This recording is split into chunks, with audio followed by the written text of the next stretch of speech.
Hello, and welcome to Redshift Wrangler.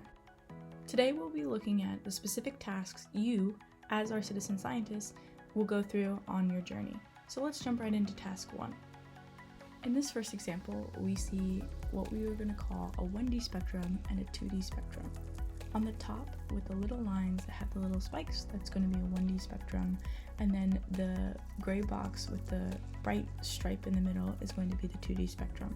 As we can see from box A, B, C, D, E, and F, they are just small zoomed in segments of the top first spectrum that we see. Start with panel B by identifying the emission lines present. We do this by clicking and dragging a pink box over each peak using the first 1D spectrum on the top and the 2D spectrum below to match up any of the characteristics. For an emission line, we'll see a blip of brighter spot, and for an absorption line, we'll see an absence of light there, or a dip in the intensity of light. When making your little boxes, be sure to get as close in the width direction as you can, where the peak is in the middle or the dip is in the middle. So as you can see, I'm moving the boxes to be in the middle of the peak.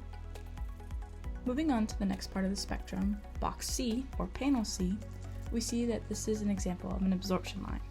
However, this first dip is definitely an absorption line, but this squared off trough looking dip is not an absorption line. This is what we call the chip gap. And this is very apparent in most spectrums, and you will see this time and time again.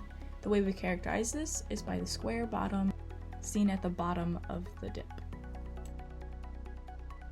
Moving on to our next panel, we can see that these are close emission lines. This can be kind of tricky in some of the other examples, so my tip to you is, if you can, zoom in on the spectrum and move your boxes to as close as you can. Or you can always start from the right and move your box to the left as shown in this example.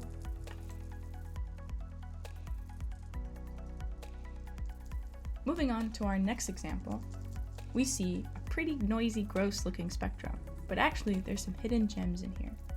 For this example, we call these skyline.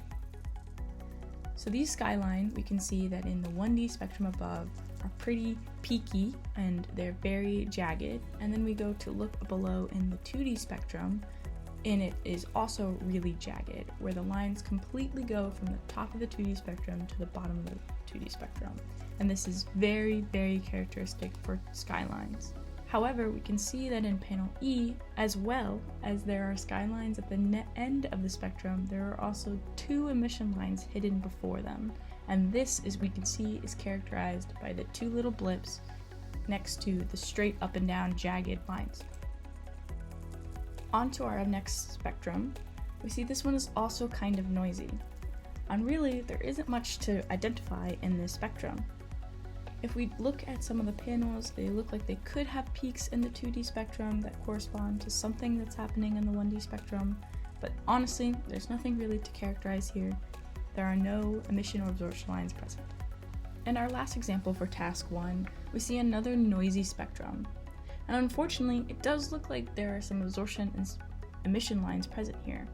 However, these are actually skyline. And as seen in the 2D spectrum, there are multiple lines that start from the top of the 2D spectrum to the bottom of the 2D spectrum. So unfortunately, this is another example where no emission lines or absorption lines are present, even though it looks like there are some brighter spots and less bright spots in the 2D spectrum, and high peaks and low dips in the 1D spectrum. Now we can move on to task 2. Here is our first example in this task. Looking at this example, we see that we are given a fit line, the red dotted line, as well as vertical different colored lines. Same thing as we did in task 1, the main spectrum has zoomed in panels below it. In this case, we are only looking at the 1D spectrum and a fit that is automatically put onto it. Your job is to see if the fits and the vertical lines are matching up with the 1D spectrum underneath. We see that in panel C and E, there are definitely real lines being fit. However, panel E has a special type of emission line, and this is called a broad line fit. If you want more questions about this, you can go into the field guide where you can read all about the broad lines, but this is a perfect example of what this is. We can see that in panel E, there is a real line being fit at the top of the first peak. However, there are multiple peaks being to the right of the main peak. Looking at the other panels, we do see that there are poor fits where it looks like it's just plotting the noise or fitting the noise underneath. We can see this by B not having any matching to an emission line, A not being lined up with anything, etc. Moving on to our next example, this is a great situation where it's hard to see if the noise is actually a spectrum. We see in C and D that there might be real lines being fit, however, they're not being fit correctly.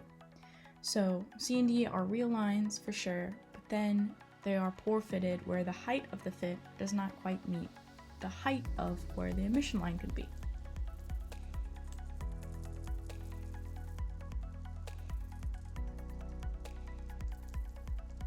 Here is another great example of really nice emission lines.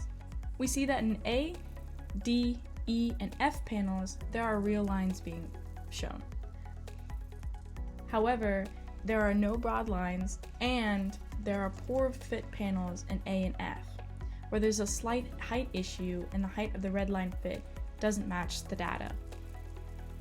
In this next example, we just wanted to show this to you as sometimes you're going to get stuff that does not have any real lines in it or is not being fit correctly. Panel D might look like there's trying to be something being fit there, but in reality, it's just noise. And how we confirm this is by the top zoomed out 1D spectra, where there is clearly nothing apparent in the systematized at the very end of the spectrum, but we aren't looking at that for this case. And with that final example, this concludes our tutorial for today. Thank you so much for joining us, and get out there and wrangle some galaxies.